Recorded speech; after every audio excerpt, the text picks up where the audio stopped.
Mira aquí, els globus, o els guants, han envoltat els nostres estimats alumnes.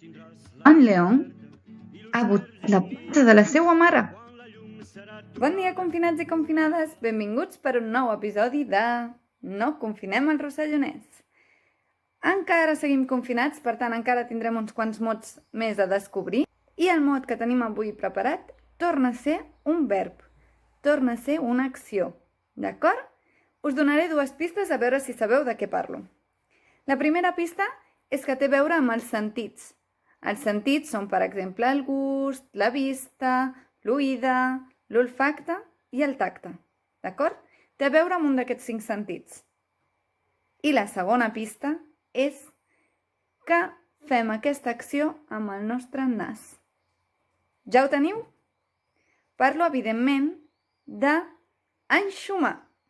Quan enxumem, podem sentir l'olor de les coses. Per exemple, quan cuinem, podem enxumar la flaire del menjar que estem fent. O, per exemple, també si teniu un jardí, podeu apropar-vos de les flors, que també fan olor.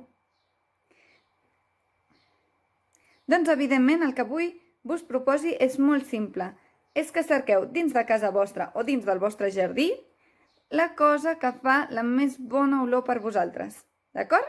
Agafeu, l'enxumeu, decidiu de tot el que he enxumat avui és el que fa més bona olor i me n'envieu una foto. Vet aquí el repte d'avui. Fins la propera!